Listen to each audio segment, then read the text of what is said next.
हरि ओम तत्सत। शिव सूत्र पार्ट 4 चित्त के अतिक्रमण के उपाय।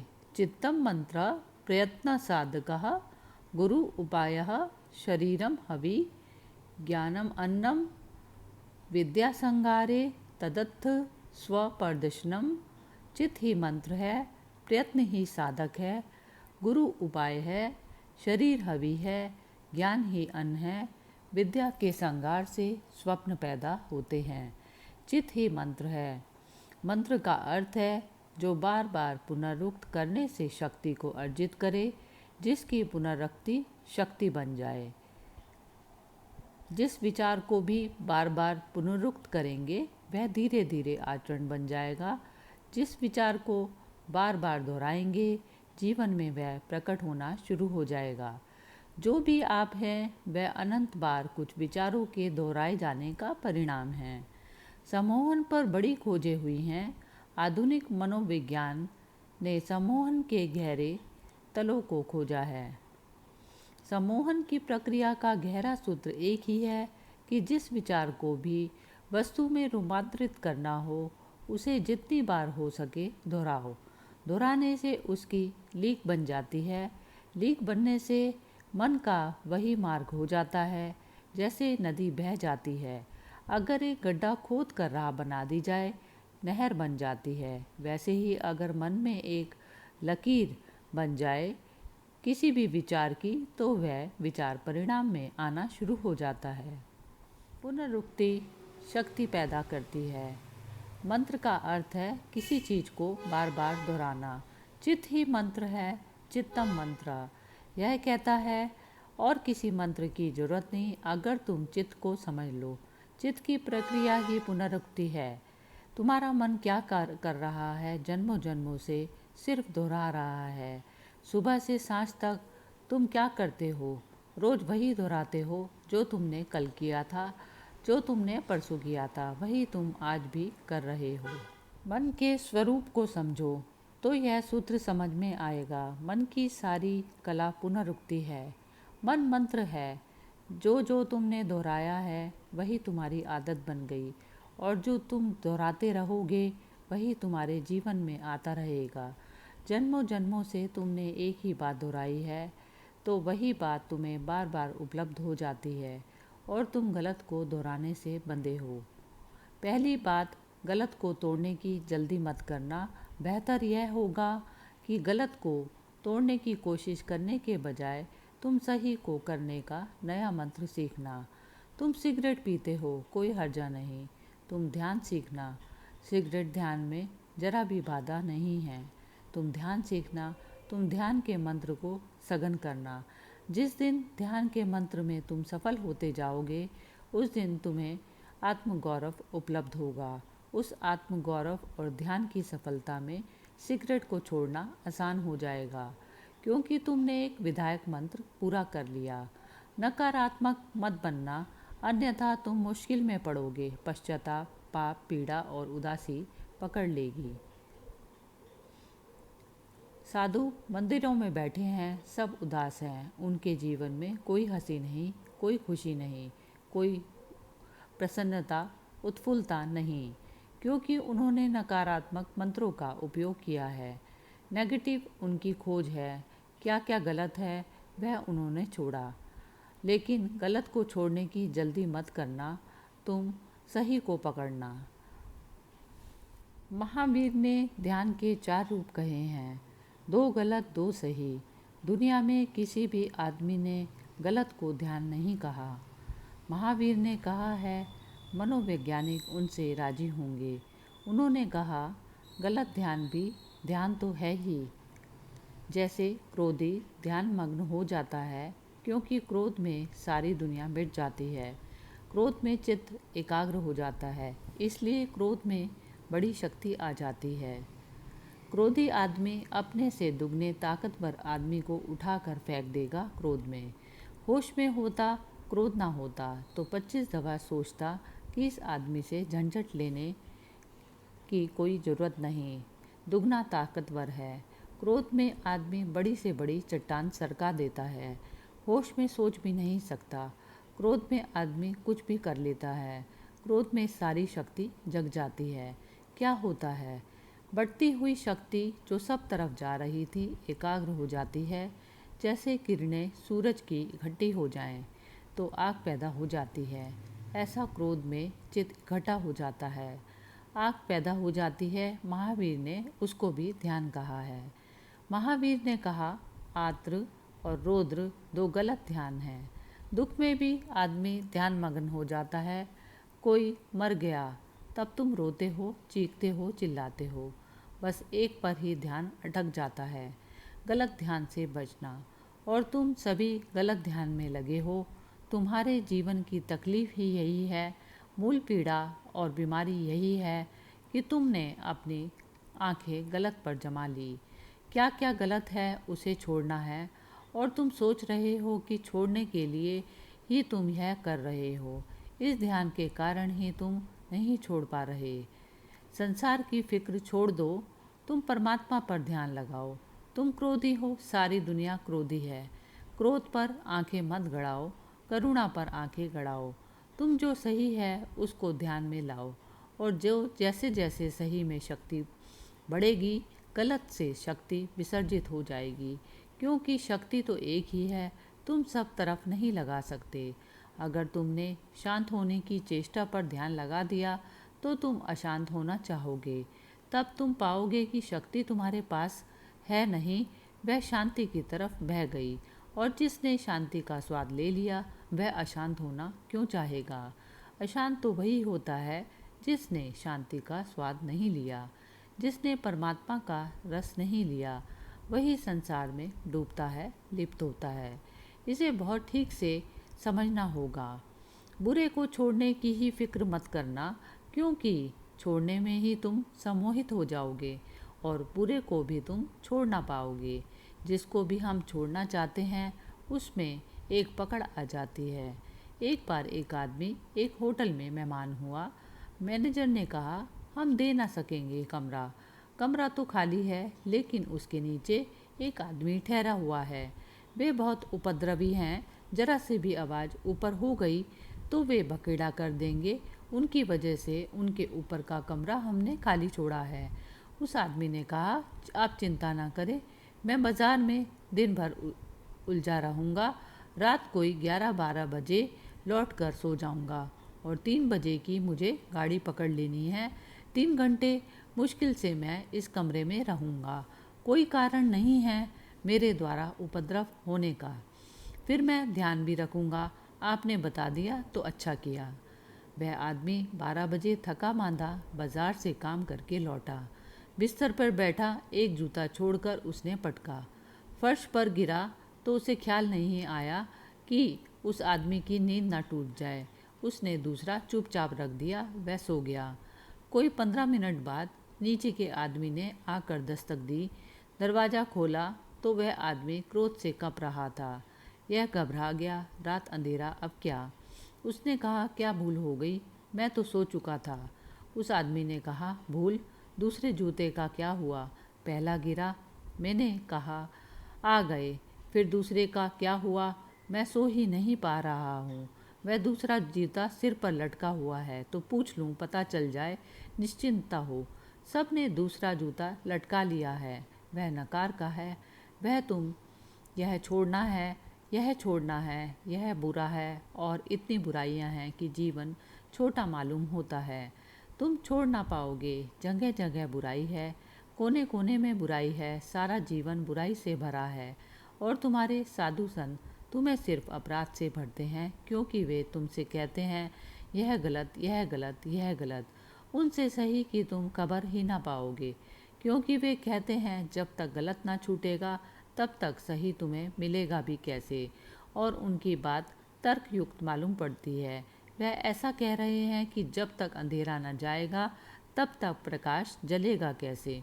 लेकिन उनकी ये युक्त बात गलत है, क्योंकि जब तक हम उसमें लगे रहेंगे अंधेरे को हटाने में तो कभी भी तुम दिया ना जला सकोगे।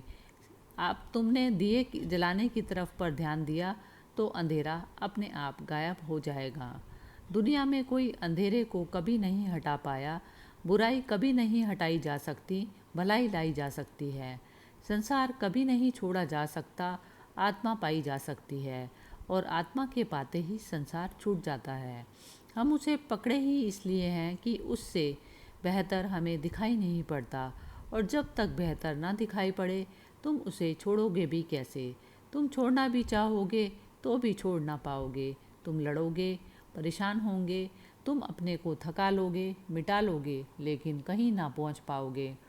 तुम्हारी ज़िंदगी एक व्यर्थ की दौड़ धूप जैसी लगेगी, और फिर तुम उतर जाओगे शरीर में। फिर वही चक्र शुरू हो जाएगा। इससे जो बच गया, बुराई पर ध्यान देने से वह भलाई को उपलब्ध हो जाता है। चित मंत्र है, चाहे बुराई के लिए उपयोग कर लो, चाहे भलाई के लिए, पुनरुक्ति शक्ति बन जाती है। तुमसे क्रोध होता है, स्वीकार कर लो। कितनी बार क्रोध होता है, तुम क्रोध का पश्चाताप भी करो। तुम क्रोध से लड़ो भी मत। जितनी बार क्रोध हो उतनी बार करुणा के कृत्य भी करो। जितनी बार लोगों को तुमसे हानि पहुंचती है, उतनी बार लोगों को लाभ भी पहुंचाओ। तुम जरा लोगों को लाभ पहुंचाने का रस भी लो। बुराई के लिए अपने आप को दंड दो, भलाई का पुरस्कार भोगो। बुराई के लिए अपने को कष्ट मत दो, थोड़ा भला करो, उसका स्वाद लो। अगर तुमसे किसी के लिए गाली निकल गई तो जाकर किसी की प्रशंसा कर आओ, किसी के गुण भी गाओ। गाली का रस तुमने काफ़ी लिया है, अब किसी के गुण ग्राहकता का रस भी लो। कांटों में मत उलझो, वे हैं ध्यान फूलों पर दो।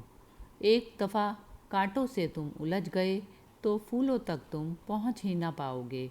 कांटे बहुत हैं, और जब तक तुम पहुंचोगे तुम इतने लहूलुहान हो चुके होंगे कि फूल भी तुम्हें सुख ना दे सकेंगे, और फूलों का भी जो स्पर्श है वह तुम्हें पुलकित ना कर पाएगा।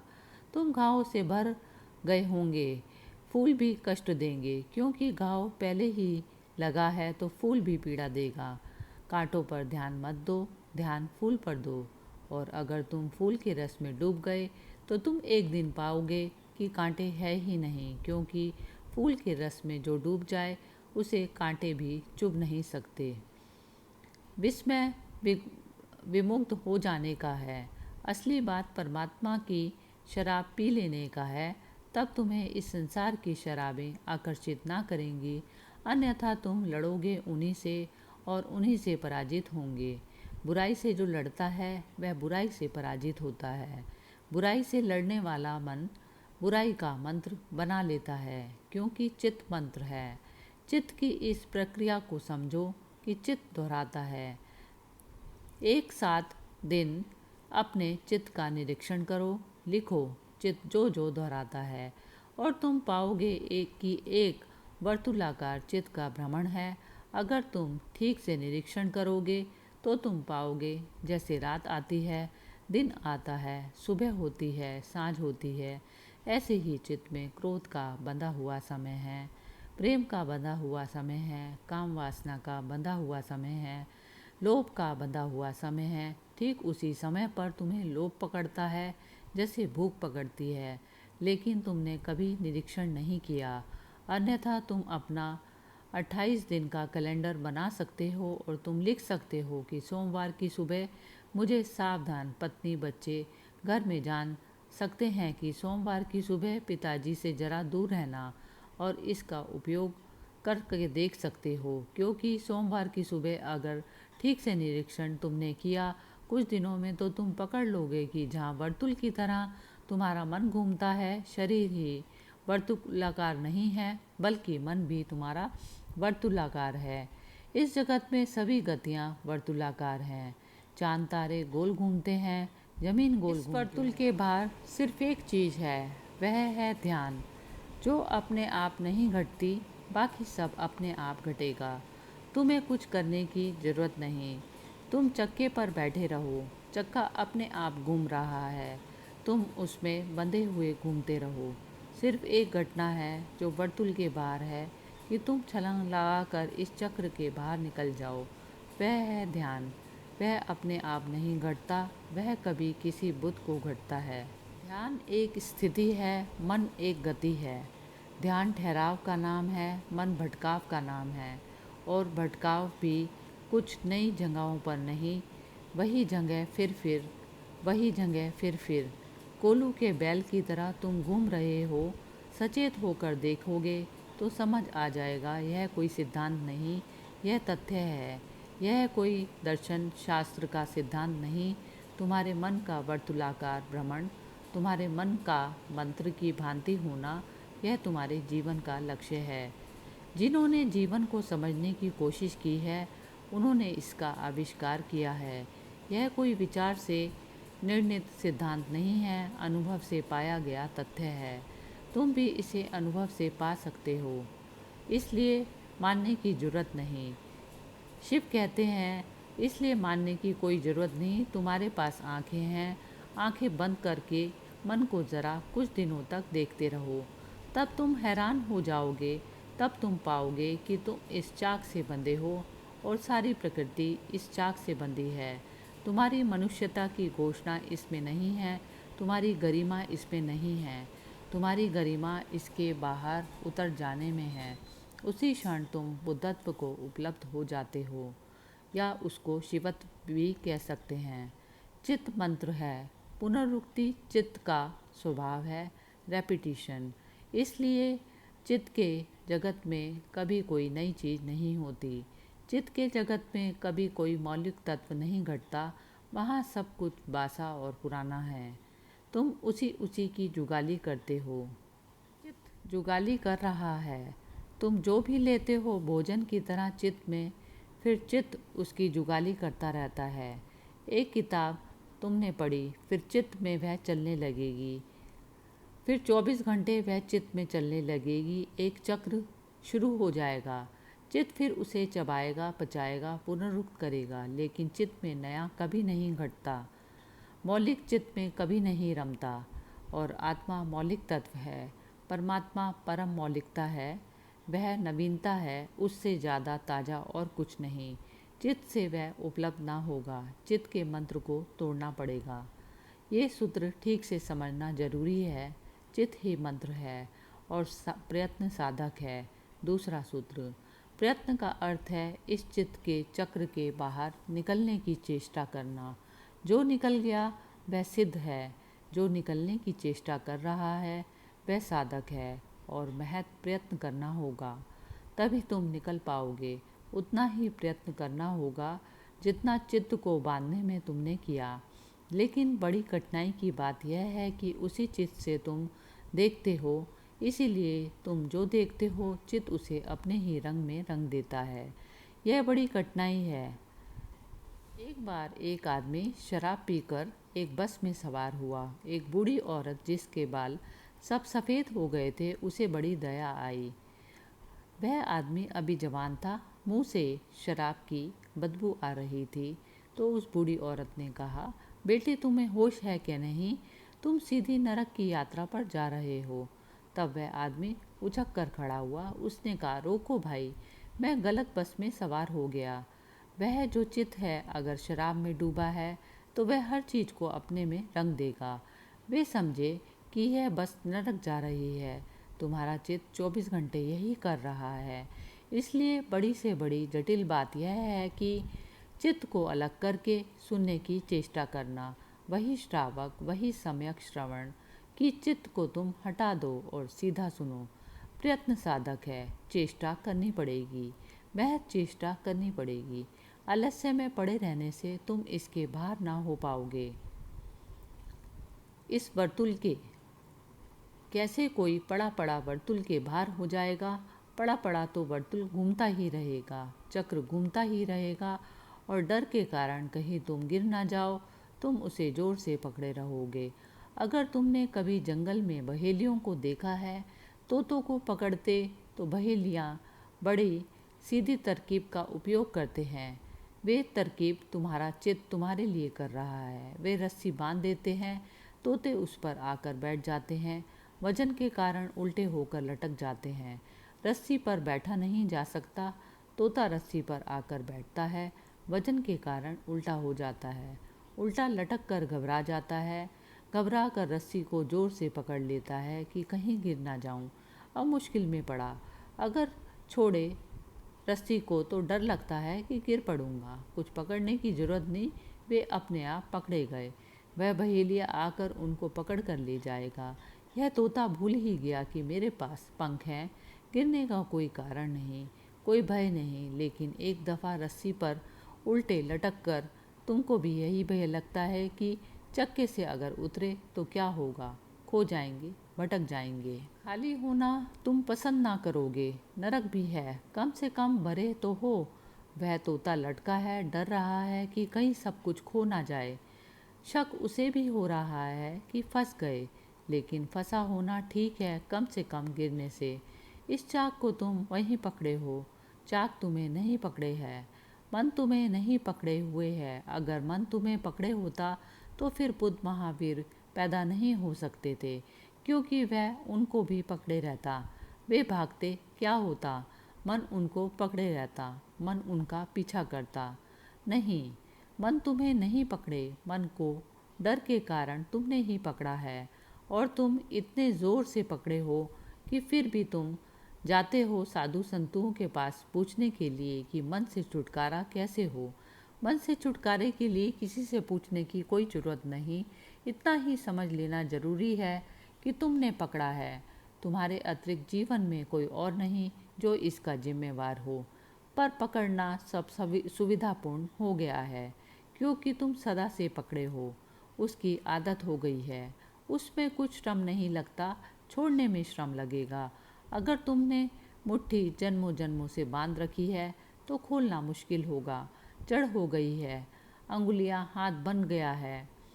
बस इतनी ही बात है।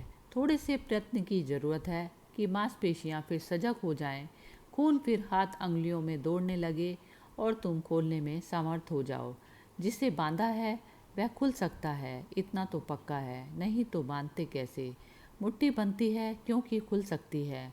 कभी खुली ही रही होगी तभी बंधी है, फिर कभी खुल सकती है, लेकिन अगर बहुत दिन तक बांध रखी है तो खुलना मुश्किल हो जाता है। बस इतनी ही अड़चन है। प्रयत्न की इसलिए ज़रूरत है। प्रयत्न का अर्थ है चित्त को छोड़ने के लिए श्रम करना होगा। चित्त बार बार तुम्हें समझाएगा कि क्या क्या कर रहे हो, क्या पागलपन है। प्रयत्न साधक है। तुम जब तक साधक ना होगे तब तक प्रयत्न ना करोगे। प्रयत्न तुम थोड़ा बहुत करते भी हो, लेकिन वह हमेशा आधा आधा है, और आधे मन से किए गए प्रयत्न का कोई अर्थ नहीं। वह ऐसा है जैसे एक हाथ से चाक को पकड़े हो और दूसरे से छोड़ा, फिर इससे पकड़ा, दूसरे से छोड़ा, उससे कुछ हल ना होगा। नहीं, आधे आधे से कोई प्रयोजन नहीं है। एक बार एक व्यापारी अपनी पत्नी को साँझ कहा कि एक बड़ा ग्राहक आ रहा है, लाखों रुपए का सौदा होना है, तो मैं जाता हूँ। ताजमहल में भोजन पर निमंत्रण दिया है। वह गया, रात आधी रात पिए खाए पिए लौटा। पत्नी ने कहा कुछ हुआ? उसने कहा 50-50, आधा आधा। पत्नी ने कहा चलो कुछ तो हुआ। फिर पत्नी ने सोचा कि क्या मतलब है आधे आधे का, तो उसने पूछा जब वह सोने ही जा रहा था पति कि 50-50 का क्या मतलब, तो उसने कहा मैं तो पहुंचा, वह ग्राहक नहीं आया। तुम जब भी आधे आधे हो बस ऐसा ही है, कुछ होगा नहीं। वह 50-50 है नहीं, और सब जगह तुम आधे आधे हो। पूरे तुम कहीं पर भी नहीं। जहाँ पर तुम पूरे हो जाते हो वहीं जीवन में क्रांति घटने लग जाती है। तब तुम उबलते हो, तब तुम 100 डिग्री पर बाष्पीभूत होते हो, तब पानी भाप बनता है, तब तुम नीचे की तरफ नहीं बहते जैसे पानी बहता है, तब तुम भाप की तरह ऊपर उठ जाते हो, तब तुम्हारी दशा अधोगामी नहीं रह जाती, ऊर्ध्वगामी बन जाती है। प्रयत्न ही साधक है। तुम्हें आलस्य छोड़ना पड़ेगा। कुछ भी करने में श्रम तो होगा ही। ध्यान रहे, जीवन श्रम है, मृत्यु विश्राम है। तो अगर मरना हो तब सब कुछ भी करने की जरूरत नहीं, लेकिन अगर जीना है तो कुछ करना पड़ेगा। अगर विराट जीना है तो विराट उद्यम करना होगा। अगर परमात्मा को पाना है तो ऐसा छोटा छोटा प्रयास काम नहीं आएगा, तुम्हारा पूरा जीवन ही प्रयास बन जाए। तुम रत्ती रत्ती दाव पर लगा दो अपने आप को। कुछ भी तुमने बचाया तो तुम चूक जाओगे। यहाँ पूरा पूरा ही दाव लगाना पड़ेगा। ऊर्जा तुम में महान है। तुम जितना सोचते हो कि इतनी कम शक्ति है कि इतने जल्दी थक जाओगे, वह तुम गलती में हो।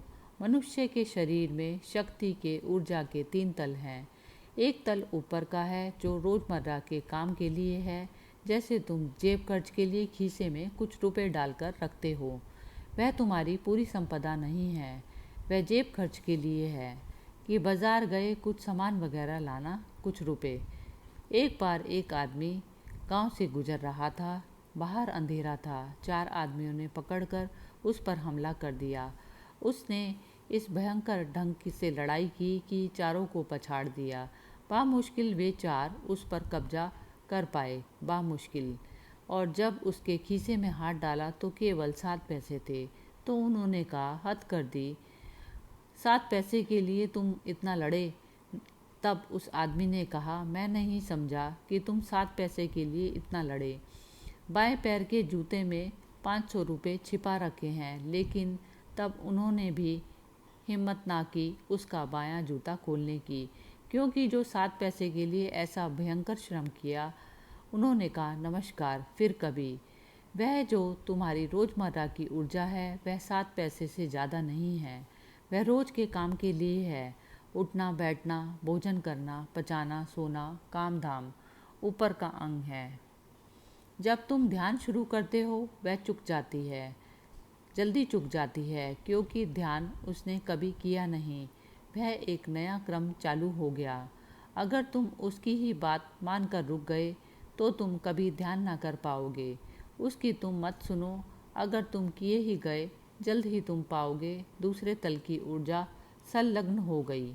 कई दफ़ा तुम्हें अनुभव भी होता है, तुम बैठे हो रात को, सोने जा रहे हो, ऐसे नींद आ रही थी कि पलक खुलते ही नहीं खुलती थी कि तत्क्षण घर में आग लग गई। फिर तुम पाते हो, फिर तुम कहते हो, मुझे नींद आ रही है। नहीं, नींद तुरोहित हो जाती है। कहाँ से आई ये ऊर्जा? अभी तुम झपकी खा रहे थे और तुम कुछ कहते को तुमसे कोई कहता है कि गीता पढ़ो तो तुम कहते हो, भाई मुश्किल है। लेकिन घर में आग लग गई। गीता छोड़ सकते थे, लेकिन घर में आग लग गई। अब तुम दौड़ रहे हो, भाग रहे हो, बुझा रहे हो, और आग भी बुझ जाएगी तो भी इस रात तुम सोने वाले नहीं। अब तुम जागे ही रहोगे। कितनी ही कोशिश करो सोने की, नींद ना आएगी। क्या हुआ? दूसरा तल जो रोजमर्रा शक्ति का नहीं है, संरक्षित तल टूट गया। उसके टूट जाने के कारण तुम इतनी ऊर्जा से भर गए कि सब नींद खो गई। अगर तुमने ध्यान का प्रयोग जारी रखा, तुम थके ना, जल्द ही जल्द ऊर्जा उपलब्ध होगी। उसके उपलब्ध होते ही कि तुम पाओगे, कितना ही ध्यान करो थकने वाला नहीं है, कुछ भीतर खर्च होने वाला नहीं। वह भी दूसरा तल है। एक तीसरा तल है, यह दूसरा तुम्हारा खजाना है, यह भी चुक सकता है। इतनी आसानी से नहीं जितनी आसानी से पहला चुकता है। यह भी एक दिन चुकेगा। महत उपाय तुम करते रहोगे ध्यान के, तो एक दिन यह भी चुकेगा। और अब तीसरा तल टूटता है। वह तल तुम्हारा नहीं है, वह परमात्मा का है। वह कभी भी नहीं चुकता। लेकिन अगर तुमने आलस्य किया तो तुम दूसरे तल पर नहीं पहुँचोगे। तीसरे तल पर तो पहुँचने का कोई सवाल ही नहीं। परमात्मा परम ऊर्जा है, तुम्हारे भीतर ही छिपा है। पहला तल तुम्हारे मन का, दूसरा तल तुम्हारी आत्मा का, तीसरा तल परमात्मा का। मन को चुकाओ तो आत्मा की ऊर्जा उपलब्ध होगी। आत्मा को भी चुका दो तो परमात्मा की ऊर्जा उपलब्ध होगी, जो शाश्वत है, जिसके फिर चुकने का कोई उपाय नहीं। फिर तुम विराट के साथ एक हो गए। इसलिए शिव कहते हैं, प्रयत्न साधकः। प्रयत्न सतत गहरा और गहरा प्रयत्न साधक है। उस समय तक प्रयत्न करते जाना जब तक कि तीसरा तल न टूट जाए, तुम उस परम ऊर्जा को उपलब्ध ना हो जाओ। फिर तुम सिद्ध हो, फिर विश्राम किया जा सकता है। उसके पूर्व विश्राम आत्मघात है। तीसरा सूत्र है, गुरु उपाय है। यह जो जीवन की खोज है तुम अकेले ना कर पाओगे, क्योंकि अकेले तो तुमने अपने आप को वर्तुल में बंद कर लिया। तुम्हें उसके बाहर कुछ भी दिखाई नहीं देता। उसके बाहर कुछ है, इसकी खबर भी तुम्हें नहीं है। तुम जो हो अपनी खोल में बंद, तुम समझते हो यही जीवन है। यह खबर तुम्हें बाहर किसी को देनी पड़ेगी जिसने इससे विराट जीवन को जाना हो। तुम अपने घर में कैद हो, तुम्हें पता भी नहीं घर के बाहर खुला आकाश है, चांद तारे हैं। यह तो कोई चांद तारों को देख कर आया हो और तुम्हें घर में दस्तक दे और कहे कि बाहर आओ, कब तक भीतर बैठे रहोगे। पहले तो तुम यही पूछोगे कि बाहर जैसी कोई चीज़ भी है। यदि तो लोग पूछते हैं कि परमात्मा जैसी कोई चीज़ है, आत्मा जैसी कोई चीज़ है, और तुम चाहते हो कि सिद्ध कर दे कोई घर के भीतर बैठे हुए कि आकाश है, कैसे सिद्ध करेगा? घर के भीतर बैठे आकाश है, यह कैसे सिद्ध किया जा सकता है? तुम्हें चलना पड़ेगा साथ। वह जो कह रहा है कि आकाश है, उसके भीतर तुम्हें 2-4 कदम उठाने पड़ेंगे, क्योंकि आकाश दिखाया जा सकता है, सिद्ध नहीं किया जा सकता। सिद्ध करने का कोई उपाय नहीं। और अगर आकाश को सिद्ध करना चाहेगा घर के छप्पर के भीतर, तो तुम उसको हरा सकते हो, क्योंकि तुम कहोगे कहाँ की बातें कर रहे हो, छप्पर है, यहाँ तो कुछ दिखाई नहीं देता, दीवारें हैं, क्या प्रमाण है कि बाहर कुछ है? तुम थोड़ा सा आकाश भीतर लाकर मुझे दो। तो आकाश कोई वस्तु तो नहीं जो भीतर लाई जा सके कि आकाश का काट कर एक टुकड़ा हम भीतर ले आएं, तुम्हें दिखा दें नमूना, ताकि तुम फिर बाहर आ सको। नहीं, परमात्मा का कोई खंड लाकर तुम्हें नहीं दिखाया जा सकता, इसलिए तुम्हें जाना होगा। इसीलिए गुरु उपाय है। गुरु का केवल इतना ही अर्थ है जिसे अनुभव हो, जिसने जाना हो और कारागृह से छूट गया हो, वही तुम्हें खबर दे सकता है कि तुम कारागृह में हो, और वही तुम्हें खबर दे सकता है कि छूटने का उपाय है, और वही तुम्हें रास्ता बता सकता है। और ध्यान रहे, नकार से निकलने की कोशिश में तुम काल कोठरी में गिर जाओगे। अगर तुम लड़े बुराई से तो तुम और भी बुराई में फेंक दिए जाओगे। यह मुख्य द्वार है, लेकिन वहाँ से कभी कोई नहीं निकल सकता, कोई कभी नहीं निकला, क्योंकि मुख्य द्वार पर पहरा देना पड़ता है। मुख्य द्वार पर सब सुरक्षा रखनी पड़ती है, लेकिन इस कारागृह में ऐसे द्वार भी हैं जो गुप्त हैं। ऐसे द्वार भी हैं जहाँ कोई पहरा नहीं है, क्योंकि उस पर कोई ध्यान ही नहीं देता। कैदी भी ध्यान देता है मुख्य द्वार की तरफ। एक बार एक कारागृह में फ्रांस में ऐसा हुआ, क्रांति के दिनों में, कि कारागृह के कैदियों ने बगावत कर दी। कैदी बगावत ना करें तो ठीक है। कोई 2000 कैदी थे और कोई 20 संतरी थे, कभी भी छूट सकते थे। 20 संतरी की औकात क्या? बगावत नहीं की थी, क्योंकि कैदी कभी इकट्ठे नहीं होते। कैदी एक दूसरे के भी दुश्मन होते हैं। साथ होने के लिए इतनी भी सरलता नहीं होती। मित्रता बनाने का उपाय नहीं होता, एक दूसरे के शत्रु होते हैं। इसलिए 20 संतरी काफ़ी थे। फिर बगावत कर दी, कैदी इकट्ठे हुए, उन्होंने बगावत कर दी। तो प्रधान जेलर था, वह बड़ा घबराया। उसने कहा क्या करें? उसने पहले ये काम किया कि संतरियों से कहा कि मुख्य द्वार की फिक्र छोड़ दो, तुम जाकर छोटी खिड़कियों और दरवाज़ों पर खड़े हो जाओ। संतरियों ने कहा यह निर्णय बड़ा गलत है। उस जेलर ने कहा तुम फिक्र मत करो, मुख्य द्वार मुझ बिल्कुल छोड़ दो। मुख्य द्वार खाली छोड़ दिया गया। वहाँ एक भी संतरी ना था, लेकिन कोई कैदी भाग न सका, क्योंकि छोटे छोटे द्वारों पर पहरा लगा दिया गया। जिन पर कभी पहरा ना था, उन पर पहरा लगवा दिया, और जहाँ सदा पहरा था, वहाँ से पहरा बिल्कुल हटा लिया। अगर चाहते तो सभी कैदी बाहर निकल जाते। पीछे उस जेलर से उसके संतरियों ने पूछा कि हम समझे नहीं, तरकीब काम कर गई। तो उसने कहा कि बगावत का मतलब है कि कोई बाहर का आदमी भीतर पहुंच गया। इन कैदियों में कोई खुला आदमी बाहर से भीतर आ गया, कोई आदमी जो जानता है, और जो भी जानता है वह छोटे द्वारों से निकलने की कोशिश करवाएगा। जो नहीं जानता वह हमेशा मुख्य द्वार से निकलने की कोशिश करेगा। तो कल तक हम मुख्य द्वार पर पहरा दे रहे थे, क्योंकि अज्ञानी थे भीतर। लगता है कोई गुरु पहुंच गया। जीवन में बुराई से लड़कर निकलने का द्वार मुख्य मालूम होता है। तुम्हारा मन कहता है पहले बुराई को मिटाओ, तभी तो साधुता उपलब्ध होगी। पहले गलत को छोड़ो, तभी तो ठीक के लिए राह बनेगी। पहले संसार से बाहर निकलो, तभी तो परमात्मा का सिंहासन खाली होगा। यह मुख्य द्वार है। गुरु तुम्हें इससे निकलने को ना कहेगा, क्योंकि इससे कभी कोई नहीं निकल पाता। वहाँ पहरा भयंकर है, और जो आदमी वहाँ से निकलने की कोशिश करता है वह और छोटी काल कोठरियों में डाल दिया जाता है। प्रमुख द्वार से जो निकलने की कोशिश करेगा वह और भी बन जाएगा। लेकिन गुप्त द्वार है, पर गुप्त द्वार गुरु बता सकता है। चाबियां हैं जिनके गुप्त द्वार खुल जाते हैं। जो बाहर जा चुका है वही तुम्हें बाहर ले जा सकता है। शास्त्र में दे सकते हैं कि तुम कारागृह में ही पढ़ते रहो, लेकिन तुम्हें बाहर नहीं ले जा सकते, क्योंकि शास्त्रों का अर्थ कौन करेगा? तुम ही करोगे। शास्त्रों को समझेगा कौन? तुम ही समझोगे। तुम अपने हिसाब से समझोगे। तुम ही अगर समझदार होते तो शास्त्र की कोई ज़रूरत ना थी। तुम समझदार नहीं हो, यह पक्का है। और शास्त्र से जब ना समझ अर्थ निकलता है तो और झंझटों में पड़ जाते हो। नहीं, तुम्हें जीवित शास्त्र चाहिए। गुरु का अर्थ है जीवित शास्त्र। जीवित व्यक्ति को खोजा जो तुम्हें राह दे सके। शिव कहते हैं गुरु उपाय है, उसके अतिरिक्त कोई और उपाय नहीं।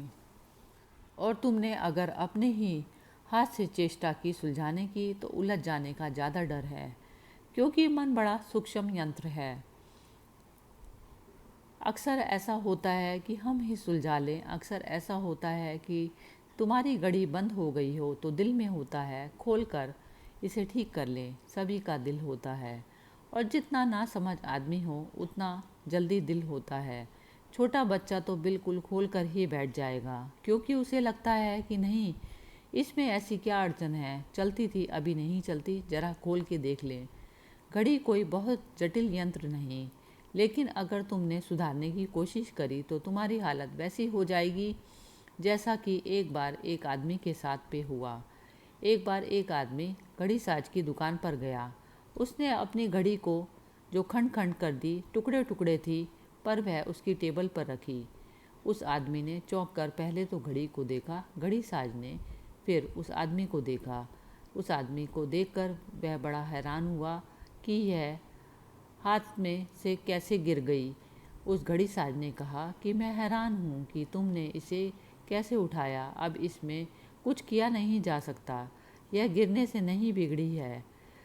उस आदमी ने कहा, थोड़ी मैंने सुधारने की कोशिश करी। उसने कहा, इसे ले जाओ, अब इसे सुधारा नहीं जा सकता।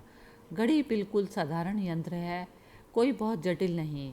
मन बहुत जटिल यंत्र है, तुम्हें मन की जटिलता का पता नहीं। मन से जटिल इस जगत में कुछ भी नहीं। मस्तिष्क में कोई 7 करोड़ कोष्ठ हैं, और प्रत्येक कोष्ठ एक एक कोष्ठ 1 करोड़ सूचनाओं को संग्रहित कर सकता है। मनोवैज्ञानिक कहते हैं इस जगत में जितने पुस्तकालय हैं, एक आदमी के मस्तिष्क में सभी कंठस्थ कराए जा सकते हैं। एक एक सेल 1 करोड़ सूचनाओं को संग्रहित कर सकता है। 7 करोड़ सेल हैं तुम्हारी छोटी सी इस खोपड़ी में। इस पृथ्वी पर जितना ज्ञान है वह सब संग्रहित किया जा सकता है।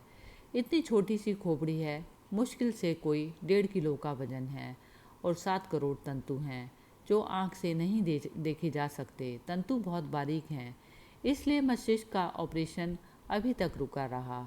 अब मस्तिष्क का ऑपरेशन शुरू हो गया है, लेकिन तब भी खतरा है, क्योंकि काटने तुम कुछ जाओगे और हजारों तंतु कट जाते हैं, इतने सूक्ष्म हैं। यंत्र तो डालोगे, औजार तो भीतर ले आओगे, भीतर बाहर ले जाने में औजार लाखों तंतु काट देता है। औजार ले जाने की भी जरूरत नहीं है, तुम सिर्फ शीर्षासन ही करते रहो। आधा घंटा रोज तुम्हारी खोपड़ी खराब हो जाएगी। तुम शीर्षासन करने वाले लोगों को बहुत बुद्धिमान ना पाओगे, क्योंकि इतना खून का प्रवाह छोटे तंतुओं को तोड़ देता है जैसे बाढ़ आ जाती है। आदमी का मस्तिष्क विकसित इसलिए हुआ कि वह खड़ा हो गया, सिर की तरफ खून की धार कम हो गई।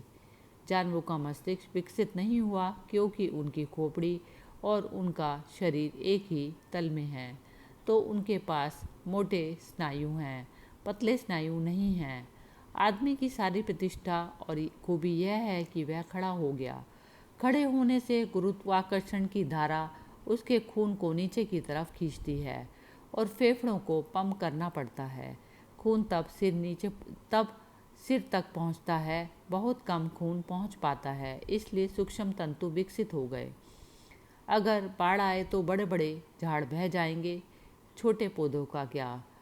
तो इतने सूक्ष्म तंतु हैं कि खून की जरा सी भी ज़्यादा गति हो जाए तो वह नष्ट हो जाते हैं। इस 7 करोड़ के सूक्ष्म जाल में अगर तुम खोल कर बैठ गए खुद ही, तो इसकी आशा करना असंभव है कि उससे कुछ लाभ होगा। हानि निश्चित है। और बहुत लोग खोल कर अपने मस्तिष्क को बैठ जाते हैं, अपने ही मन से ध्यान करने लगते हैं, आसन लगाने लगते हैं, कुछ किताब पढ़ने लगते हैं और कुछ सुन लेते हैं। एक बौद्ध भिक्षु एक बार एक गुरु के पास एक आश्रम में आया।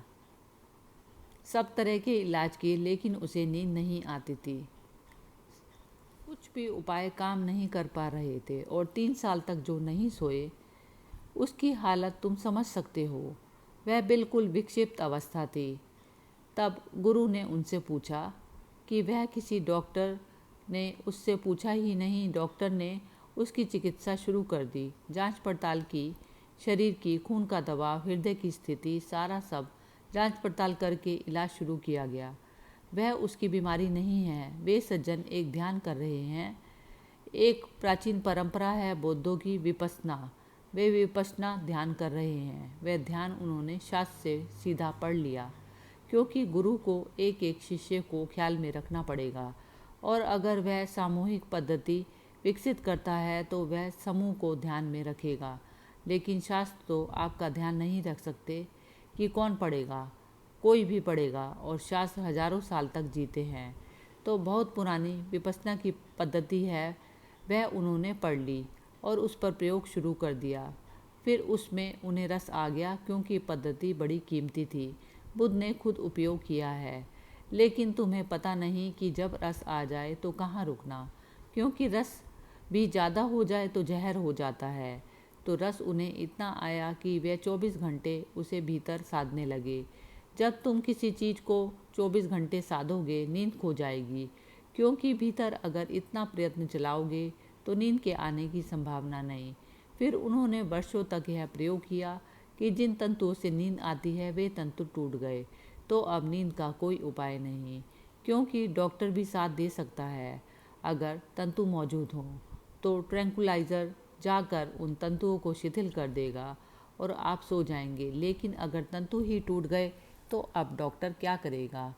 तो उस गुरु ने कहा कि तुम साल भर के लिए सब तरह का ध्यान छोड़ दो। तुमने जितना आलस्य बन सके आलस्य करो। ध्यान की बात ही मत करना, शास्त्र मत पढ़ना, सोना जितना सो सको, लेटना जितना लेट सको, खूब खाओ खूब पियो, साल भर के लिए परम संसारी हो जाओ। उन्होंने कहा कि उन्होंने गुरु से कहा कि आपसे ऐसी आशा नहीं थी और आप ऐसे शब्द कह रहे हैं, भ्रष्ट कर रहे हैं आप। तब गुरु ने कहा कि तुम अगर भ्रष्ट समझते हो तो फिर तुम इसे समझो। साल भर तक यह करो, फिर मेरे पास आना। ठीक 3 महीने बाद वे ठीक हो गए। अब उन्हें नई पद्धति देनी पड़ी, और पद्धति को भी सोच समझ कर देना जरूरी है कि कितना तुम कर सकोगे, और फिर क्रमशः गति बढ़ानी पड़ेगी, और पूरे चित्त की व्यवस्था का ध्यान रखना जरूरी है। इसलिए शिव कहते हैं गुरु उपाय है। तुम खुद अपने उपाय मत बन जाना, अन्यथा तुम बिगाड़ लोगे। पहले जीवित पुरुष को खोजना कठिनाई है क्योंकि किसी जीवित पुरुष को गुरु मानने में बड़ी बेचैनी है, अहंकार को चोट लगती है। इसलिए शास्त्रों में लोग ज़्यादा रस लेते हैं, क्योंकि शास्त्र से कोई अहंकार को चोट नहीं लगती। शास्त्र को उठाकर फेंक दो तो शास्त्र कुछ भी नहीं कर पाता। जहाँ रखो संभाल कर वहीं पड़ा रहता है। तुम गुरु के साथ ऐसा व्यवहार नहीं कर सकते। तुम्हारे अहंकार को वहाँ छूटना पड़ेगा, वहाँ तुम्हें झुकना पड़ेगा। शास्त्र के सामने भी तुम झुकते हो तो वह तुम्हारी मौज है, मालिक तुम ही रहते हो। जब दिल आए बदल दो, शास्त्र से कह दो चलो हटो, तो शास्त्र कुछ ना कर पाएगा। लेकिन जीवित गुरु है, वहाँ झुकना पड़ेगा, और जीवित व्यक्ति बड़ी चोट लगती है। इसलिए लोग कहते हैं पहले किताब देखते हैं जब थक जाते हैं किताबों से तब गुरु को खोजते हैं। गुरु के बिना कोई उपाय नहीं। शरीर हवि है, यह जिसे तुम शरीर कहते हो, जिसे तुमने समझ रखा है कि मैं सब कुछ इस शरीर में ही हूँ। यह शरीर हवि से ज़्यादा नहीं। जैसे यज्ञ में आहुति डालनी पड़ती है, ऐसे ही ध्यान में तुम्हें धीरे धीरे इस शरीर को खो देना होगा। बाकी आहुतियाँ व्यर्थ हैं। कोई घी डालने से, गेहूँ डालने से कुछ हवि नहीं होती। अपने आप को ही डालना होगा, तभी तुम्हारी जीवन अग्नि जलेगी। इस पूरे शरीर को दांव पर लगा देना, इसे बचाने की कोशिश की तुमने अगर, तो यज्ञ जलेगा ही नहीं, अग्नि पैदा ही नहीं होगी। तुम अपने पूरे शरीर को दांव पर लगा देना। शरीर हवि है, ज्ञान ही अन्न है। और तुम अभी तो भोजन से रस लेते हो। भोजन शरीर में जाता है, शरीर के लिए जरूरी है। बोध, ज्ञान, ध्यान, अवेयरनेस वह भोजन है आत्मा का। अभी तक तुमने शरीर को ही खिलाया पिलाया है। आत्मा तुम्हारी भूखी मर रही है। आत्मा तुम्हारी अनशन पर पड़ी है जन्मों से। शरीर हर्ष पुष्ट हो रहा है, आत्मा भूखी पड़ी है। ज्ञान अन्न है आत्मा का। तो जितने तुम जागृत हो सको, ज्ञानपूर्ण हो सको। ज्ञान का मतलब पांडित्य नहीं है। ज्ञान का अर्थ है होश, जितने तुम जागृत हो सको। तुर्य अवस्था, तुर्य जितनी तुम में सघन हो सके, तुम जितने होशपूर्ण और विवेकपूर्ण हो सको, उतनी ही तुम्हारी आत्मा में जीवन धारा दौड़ेगी। ज्ञान ही अन्न है। विद्या के संगार से स्वप्न पैदा होते हैं, और अगर यह ज्ञान तुम्हारे भीतर ना गया, तुम्हारे भीतर की ज्योति को ईंधन ना मिला, तो फिर तुम्हारे जीवन में स्वप्न पैदा होते हैं। तब तुम्हारे जीवन में वासनाएं पैदा होती हैं। तब तुम्हारा जीवन अंधेरे में भटकता है। तब तुम कल्पना में जीते हो, तब तुम तृष्णा में जीते हो, तब तुम सोचते ही रहते हो।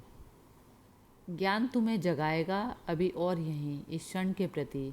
ज्ञान तुम्हें वर्तमान में लाएगा, अतीत को खो देगा। तुम व्यर्थ ही उस राग को ढो रहे हो। भविष्य अभी आया नहीं, तुम उसे ला भी नहीं सकते। जब आएगा तब आएगा। वर्तमान अभी मौजूद है। जो मौजूद है वही सत्य है।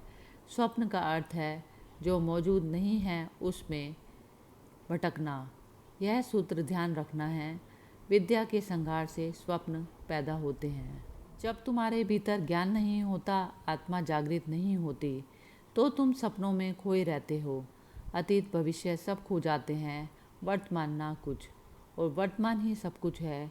जैसे जैसे तुम जागोगे, वैसे वैसे अतीत कम, भविष्य कम, वर्तमान ज़्यादा होगा। जिस दिन तुम पूरे जागोगे, उस दिन सिर्फ वर्तमान रह जाता है। उस दिन ना कोई भविष्य है, ना अतीत है। और जब अतीत नहीं, भविष्य नहीं, तो चित्त के सारे रोग, सारी पुनरुक्तियाँ, सारे वर्तुल नष्ट हो जाते हैं। तब तुम यहाँ हो, शुद्ध, निर्मल, निर्दोष, ताजे, जैसे सुबह की ओस। तब तुम यहाँ हो जैसे कमल का फूल। इस क्षण में अगर तुम पूरे मौजूद हो जाओ तो तुम परमात्मा हो। इस क्षण में तुम बिल्कुल मौजूद नहीं हो, इसलिए तुम शरीर हो, मन हो, लेकिन आत्मा नहीं। ध्यान सिर्फ इसी बात की चेष्टा है कि तुम्हें खींचकर अतीत से यहाँ ले आए, भविष्य से खींचकर यहाँ ले आए। तुम ना तो आगे जाओ ना पीछे जाओ, तुम यहीं खड़े हो जाओ, यहीं अभी, इसी क्षण में परिपूर्ण रूप से शांत। सजग होकर खड़े रहना ही ध्यान है। उसमें ही विद्या का जन्म है। उसमें से ही तुम्हें जीवन का चरम उत्कर्ष और जीवन की चरम शांति, समाधि और आनंद उपलब्ध होगा। उसे जिसने खोया सब खोया। उसे जो पा लेता है वह सब कुछ पा लेता है। हरि ओम तत्सत।